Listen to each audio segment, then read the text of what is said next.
Thank you, Tom. As Piers said, my name is Piers Thompson. I work in London for the Department for International Trade in the Capital Investment Division, where I focus on inward investment into the transport and regulated asset sectors. Before I go any further, I'm just going to say that when I stand up to speak, I tend to speak quite quickly, so this may create a challenge for people translating it. I've got to apologise for that now.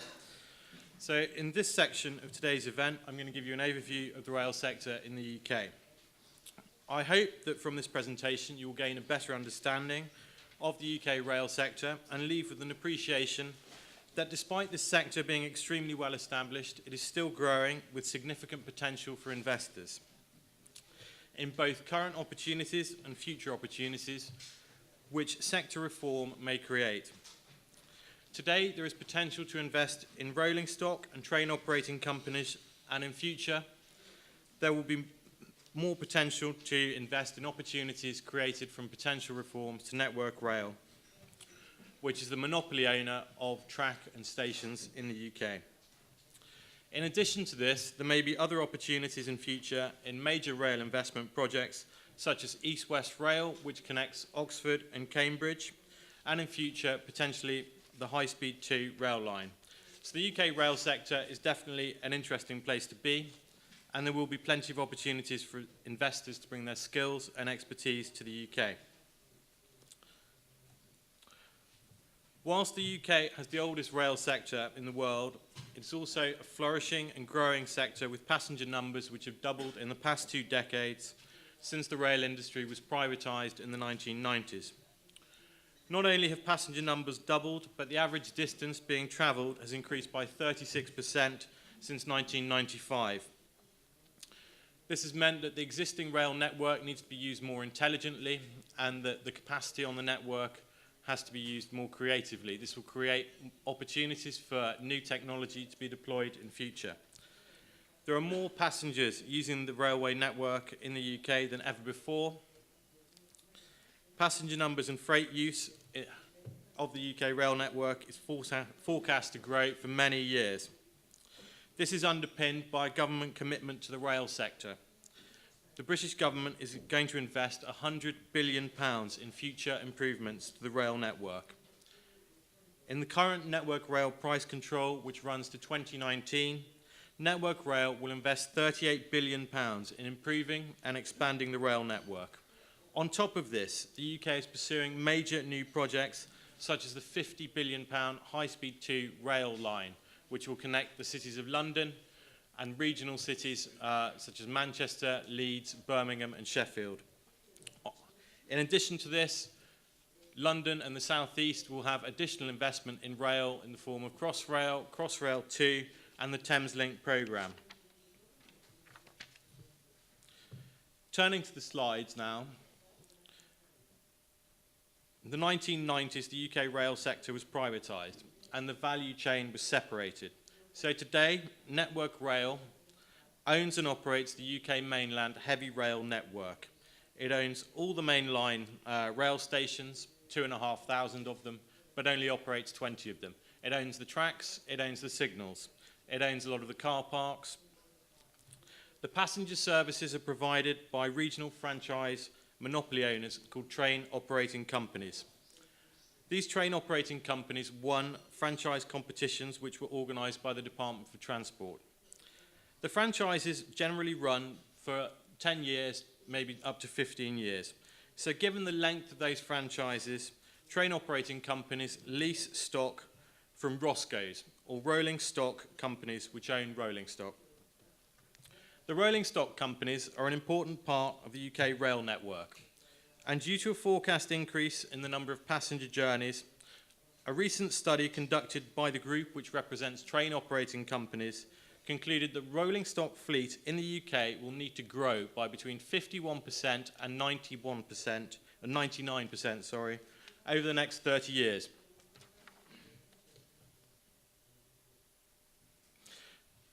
There are some helpful statistics on this slide and the one that I'll flick to in a moment, which illustrate the size of the UK rail market at a glance.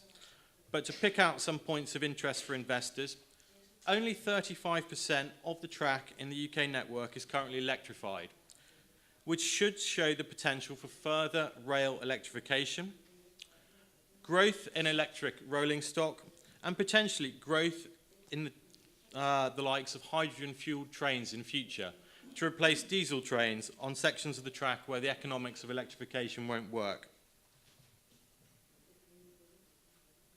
The UK has the fastest growth for passenger journeys of all major European railways. Indeed, the UK, whilst having the 23rd largest population in the world, has the 5th highest number of rail journeys.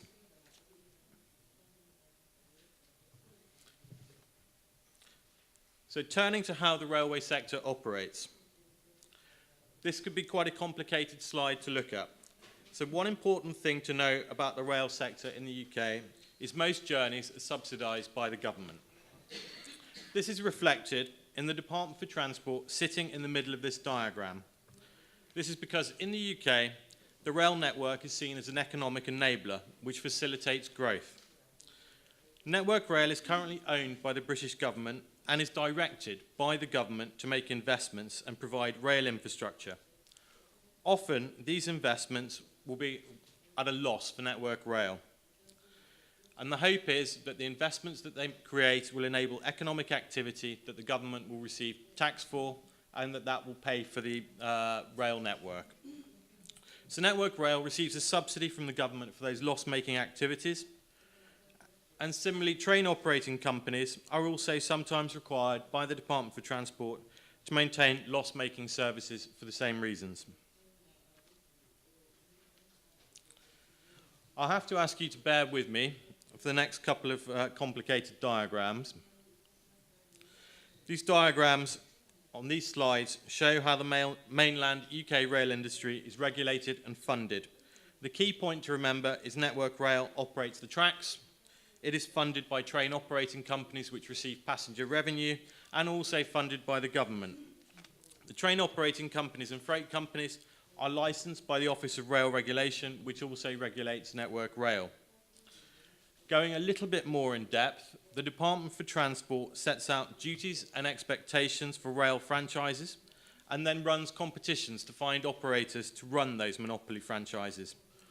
One of the goals in these competitions is for the department to either pay the lowest subsidy to an operator for running a franchise or receive the highest premium from a train operator for running a franchise.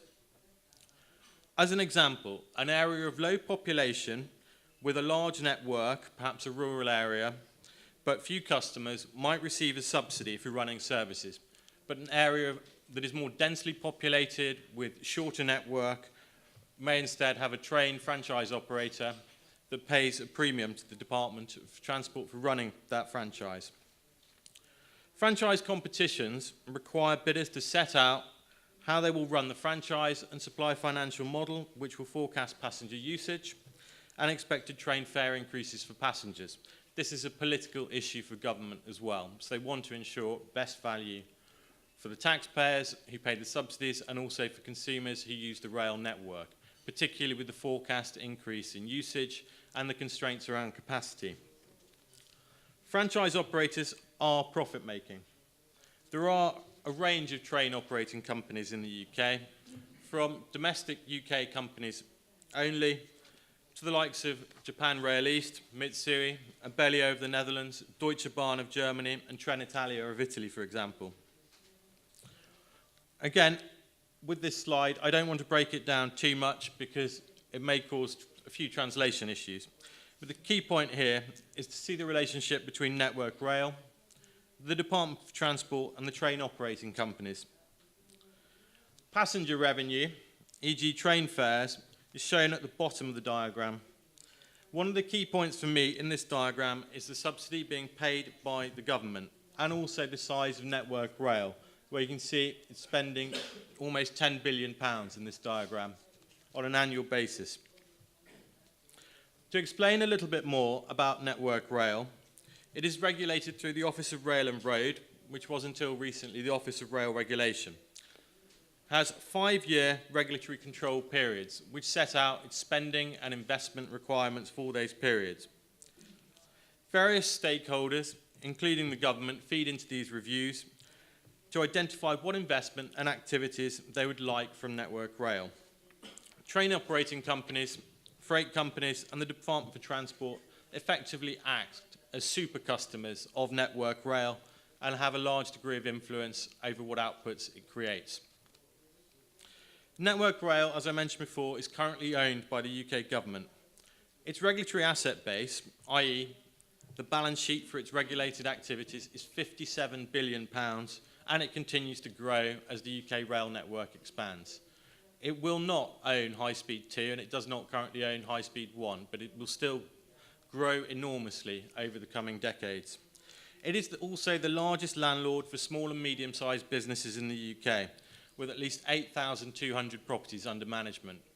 This is a company that doesn't even have board representation for the property division, which is the largest SME landlord in the country. It's an extremely complex company. It operates 32,000 track kilometres, or roughly 20,000 miles of track. It's the owner of 2,500 train stations, but it only operates 20 of them. The stations are mostly operated by train operating companies as part of their franchise agreements. But Network Rail operates all of the major stations, such as King's Cross, St Pancras, which you may have heard of, and the major regional stations such as Birmingham, Liverpool and Manchester. Because of the scale of Network Rail and the complicated nature of it and the position that it has in the UK in this kind of politically sensitive area, its operations have been reviewed several times in order to ensure that it operates at least cost to consumers and taxpayers. One recent review was conducted by Professor Peter Hensford of University College London into the contestability of Network Rail's activities and the potential for third-party investment, such as for investors from Japan, for instance, in future. The Hansford review was undertaken on the principle that a more contestable market for rail projects will improve innovation, lower costs, and increase competitive delivery by putting pressure on Network Rail and its suppliers to deliver value for money. More contestability in the market will provide additional opportunities for third-party investment and delivery. The Hensford review explores how this could be done to provide a much-needed boost to railway infrastructure and reduce costs. It sets out recommendations for how to achieve greater contestability and therefore opportunities for investors. There are important strategic drivers for this. Mark Kahn, who was recently appointed Chief Executive of Network Rail, a political appointment, essentially. He came from TfL, which ran the railways in London, the Underground, previously, and he'd been very successful. He was brought in to manage and sort out Network Rail. He said, "I am determined to find a way for the private sector to directly invest in railway projects. As a government-owned business, this has some challenges, but by unlocking private finance, we can potentially deliver railway improvements that would otherwise not be possible." So Network Rail have accepted Professor Hansford's recommendations in full. They've set out next steps in their response, Network Rail Open for Business. There are several planned reforms which are designed to make it easier for investors and companies to work with Network Rail. One of these steps is for Network Rail to publish a pipeline of third-party project opportunities for investment, funding and delivery.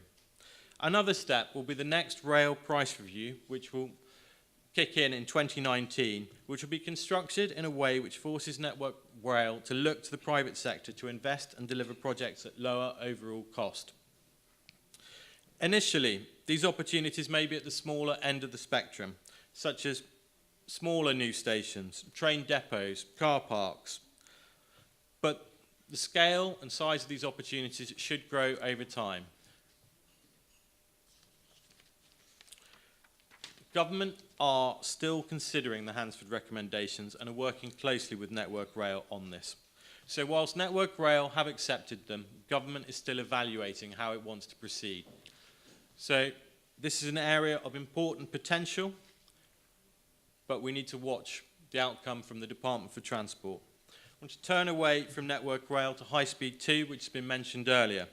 The £50 billion project, which will reduce journey times between London and major regional cities, such as Birmingham, Manchester and Leeds.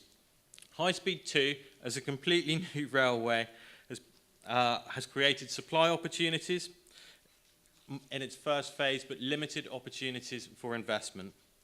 There will be more opportunities in the second phase of High Speed 2, which will connect Birmingham to the regional cities. There may be some opportunities to invest in stations in the first phase.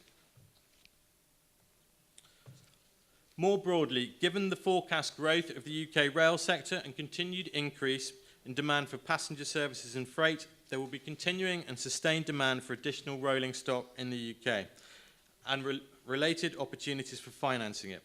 I will leave rolling stock to another speaker.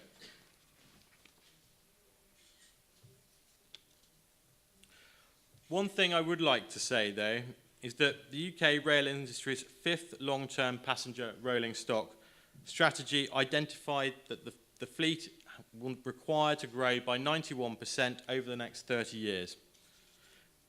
Between 11,000 and 16,000 new electric vehicles are expected to be needed by 2046, with up to 2,000 new vehicles able to operate beyond the electrified tracks.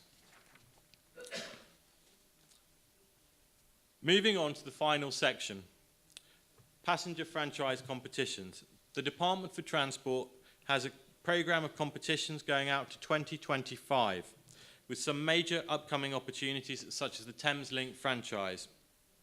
Japan Rail East and Mitsui recently entered the UK passenger franchise market with strong partners who have UK experience. Rail franchises can differ substantially, from operating commuter trains from towns and cities travelling into London to franchises in mostly rural areas or long-distance intercity journeys.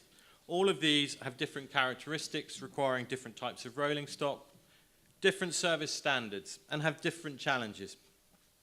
If you're interested in finding out more about the UK rail passenger franchise, I'd be keen to have a conversation with you about it. I hope you found this presentation interesting, even if at times it's been a little bit complicated. But to recap quickly, the UK rail market is flourishing, it's growing rapidly. There's substantial new demand for rolling stock. High Speed 2 may create opportunities for investment in stations.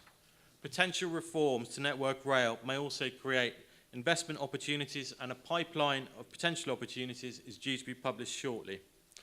So thank you very much.